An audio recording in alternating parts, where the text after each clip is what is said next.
Hi Mark, I'm Nancy, Wu Mengyu, number 42 from the junior class.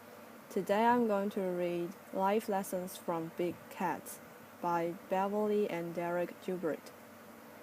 Beverly Joubert, we are truly passionate about the African wilderness and protecting the African wilderness. And so what we've done is we've focused on iconic cats. And I know in the light of human suffering and poverty and even climate change, one would wonder why worry about a few cats. Well, today we're here to share with you a message that we have learned from a very important and special character, this leopard, Dereck Joubert. Well, our lives have basically been like a super long episode of CSI, something like 28 years. In essence, what we've done is we've studied the science, we've looked at the behavior, we've seen over 2,000 kills by these amazing animals. But one of the things that science really lets us down on is that personality, that individual personality that these animals have. And here's a prime example. We found this leopard in a 2,000-year-old baobab tree in Africa, the same tree that we found her mother in and her grandmother. And she took us on a journey and revealed something very special to us. Her own daughter, 8 days old. And the minute we found this leopard, we realized that we needed to move in. So we basically stayed with this leopard for the next 4.5 years, following her every day, getting to know her, that individual personality of hers, and really coming to know her. Now I'm destined to spend a lot of time with some unique, very, very special, individualistic, and often seductive female characters. Laughter. Beverly's clearly one of them, and this little leopard, Legadima, is another, and she changed our lives.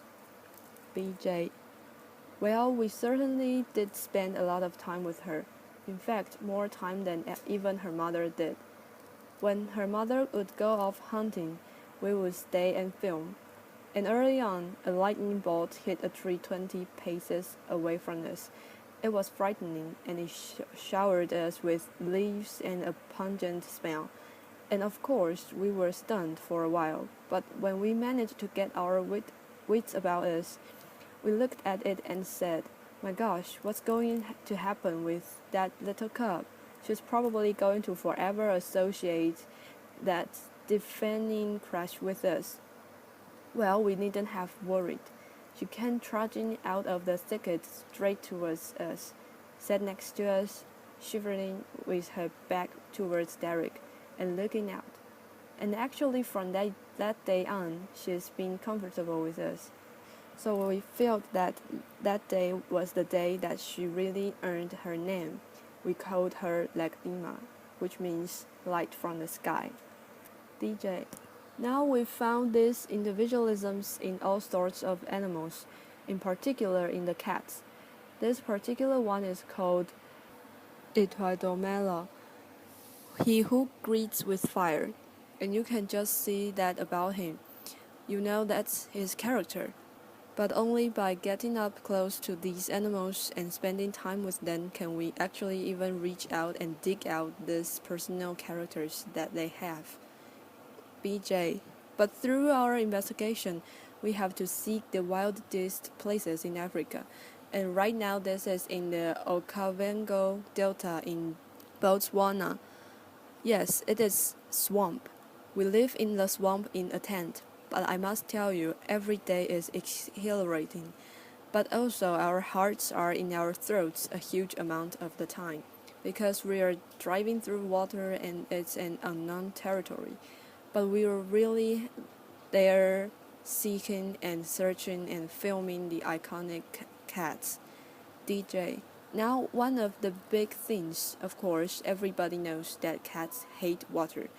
And so this was a real revelation for us. And we could only find this by pushing ourselves, by going where no sane person should go, not without some prompting, but by the way, from Beverly. And just pushing the envelope, going out there, pushing our vehicle, pushing ourselves. But we've managed to find that these lions are 15% bigger than any others, and they specialize in hunting buffalo in the water. BJ. And then, of course, the challenge is knowing when to turn around. We don't always get that right, and on this particular day, we seriously underestimated the depths. We got deeper and deeper until it was at Dereck's chest height. Well, then we hit a deep depression and we seriously submerged the vehicle. We actually managed to drown $2 million worth of camera gear. We drowned our pride, I must tell you, which was really serious, and we seized the engine. DJ. And of course, one of the rules that we have in the vehicle is that who drowns the vehicle gets to swim with the crocodiles. Laughter. You will notice also that all of these images here are taken from the top angle by Beverly, the dry top angle, by the way. Laughter. But all the places we get stuck in really have great views. And it wasn't a moment, and these lions came back towards us, and Beverly was able to get a great photograph. BJ. But we truly do spend day and night trying to capture a unique footage. And 20 years ago, we did a film called Eternal Enemies, where we managed to capture this unusual disturbing behavior across two species, lions and hyenas.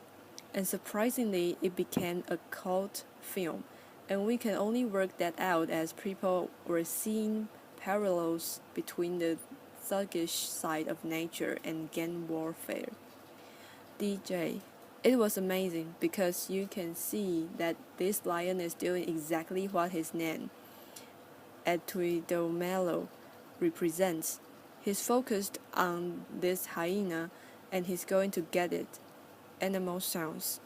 But that's, I think, what this is all about, is that these individuals have these personalities and characters.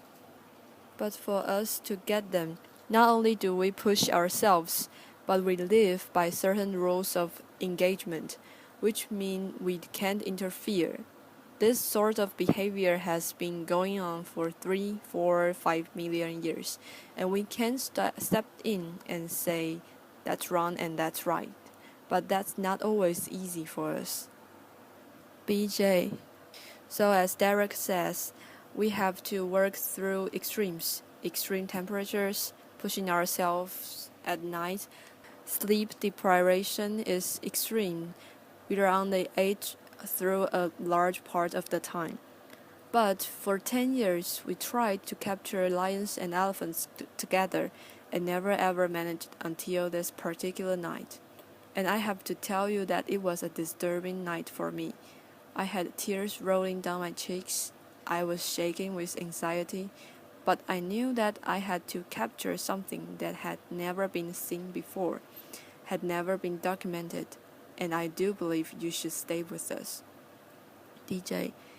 The amazing thing about these moments, and this is probably a highlight of our career, is that you never know how it's going to end. Many people believe, in fact, that death begins in the eyes, not in the heart, not in the lungs, and that's when people give up hope, or when any life form gives up hope. And you can see the start of it here. This elephant, against overwhelming odds, simply gives up hope. But by the same token, you can get your hope back again. So just when you think it's all over, something else happens. Some spark gets into you, some sort of will to fight. That iron will that we all have, that this elephant has, that conservation has, that big cats have. Everything has that will to survive, to fight, to push through that mental barrier, and to keep going. And for us, in many ways, this elephant has become a symbol of inspiration for us, a symbol of that hope as we go forward in our work. Applause. Now back to the leopard. We were spending so much time with this leopard and getting to understand her individualism, her personal character, that maybe we were taking it a little bit far. We were perhaps taking her for granted, and maybe she didn't like that much. This is about couples working together, and so I do need to say that within the vehicle we have quite strict territories, Beverly and I. Beverly sits on the one side where all her camera gear is, and I'm on the other side where my space is. These are precious to us, these divides. BJ, but when this little cub saw that I had vacated my seat and climbed to the back to get some camera gear, she came in like a curious cat to come and investigate. It was phenomenal, and we felt grateful that he trusted us to that extent. But at the same time, we were concerned that if she created this as a habit and jumped into somebody else's car, it might not turn out that's the same way. She might get shot for that. So we knew we had to react quickly, and the only way we thought we could without scaring her is to try and simulate a growl like her mother would make, a hiss and a sound. So Dereck turned down the heater fan in the car. Very innovative. DJ. It was the only way for me to save the marriage because Beverly felt she was being replaced. You see? Laughter. But really and truly, this was how this little leopard was displaying her individual personality. But nothing prepared us for what happened next in our relationship with her when she started hunting. BJ. And on this first hunt, we truly were excited. It was like watching a graduation ceremony. We felt like we were surrogate parents. And of course, we knew now that she was going to survive, but only when we saw the tiny baby baboon clinging to the mother's fur did we realize that something very unique was taking place here with Legdima. And of course, the baby baboon was so innocent, it didn't turn and run. So what we watched over the next couple of hours was very unique. It was absolutely amazing when she picked it up to safety, protecting it from the hyena, and over the next 5 hours, she took care of it. We realized that we actually don't know everything, and that nature is so unpredictable. We have to be open at all times. DJ. Okay, so she was a little bit rough. Laughter. But in fact, what we were seeing here was interesting, because she is a cub wanting to play, but she was also a predator needing to kill, and yet conflicted in some way because she was also an emerging mother. She has this maternal instinct, much like a young girl on her way to womanhood. And so this really took us to this new level of understanding that personality. BJ. And of course, through the night, they lay together. They ended up sleeping for hours.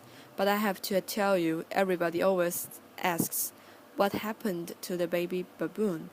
It did die, and we suspect it was from the freezing winter nights. DJ. So at this stage, I guess we had very, very firm ideas on what conservation meant. We had to deal with these individual personalities.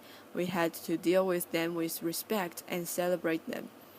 And so we, with the National Geographic, formed the Big Cats initiative to march forward into conservation, taking care of the big cats that we loved, and then had an opportunity to look back over the last 50 years to see how well we had all collectively been doing. So when Beverly and I were born, there were 450,000 lions, and today there are 20,000. Tigers haven't fared any better, 45,000 down to maybe 3,000. BJ. And then cheetahs have crashed all the way down to 12,000. Leopards have plummeted from 700,000 down to a mere 50,000.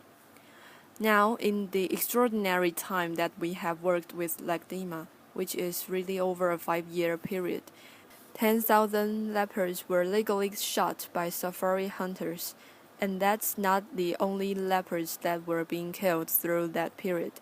There's an immense amount of poaching as well, and so possibly the same amount. It's simply not sustainable. We admire them and we fear them, and yet as men, we want to steal their power. It used to be the time where only kings wore a leopard skin, but now throughout rituals and ceremonies, traditional healers and ministers. And of course, looking at this lion paw that has been skinned, it eerily reminds me of a human hand, and that's ironic because their fate is in our hands. DJ, there is a burgeoning bone trade. South Africa just released some lion bones onto the market. Lion bones and tiger bones look exactly the same, and so in a stroke, the lion bone industry is going to wipe out all the tigers. So we have a real problem here, no more so than the lions do, the male lions. So the 20,000 lion figure that you just saw is actually a red herring, because there may be 3,000 or 4,000 male lions, and they all are actually infected with the same disease. I call it complacency, because there's a sport, there's an activity going on, and we're all aware of that we condone, and that's probably because we haven't seen it like we are today. BJ, and you have to know that when a male lion is killed, it completely disrupts the whole pride. A new male comes into the area and takes over the pride, and of course, first of all, kills all the cubs and possibly some of the females that are defending their cubs. So we've estimated that between 20 and 30 lions are killed when one lion is hanging on a wall somewhere in a far-off place. DJ, so what our investigations have shown is that these lions are essential. They're essential to the habitat. If they disappear, whole ecosystems in Africa disappear. There's an $80 billion a year ecotourism revenue stream into Africa. So this is not just a concern about lions, it's a concern about communities in Africa as well. If they disappear, all of that goes away. But what I'm more concerned about in many ways is that as we delink ourselves from nature, as we delink ourselves spiritually from these animals, we lose hope, we lose that spiritual connection, our dignity, that thing within us that keeps us connected to the planet.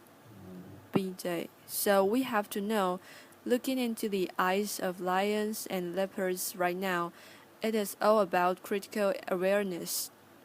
And so what we are doing in February, we are bringing out a film called The Last Lion. And The Last Lion is exactly what is happening right now. That is the situation we are in, the last lions. That is, if we don't take action and do something, these plants will be completely devoid of big cats, and then, in turn, everything else will disappear. And simply, if we can't protect them, we are going to have a job protecting ourselves as well. DJ. And in fact, that original thing that we spoke about and designed our lives by, the conservation was all about respect and celebration. It's probably true. That's really what it needs. We need it. We respect and celebrate each other as a man and a woman, as a community and as part of this planet, and we need to continue that. And like Dima, well, we can report, in fact, that we are grandparents. Laughter. BJ/DJ. Thank you very much. Applause. Bye bye, Mark, and have a nice day.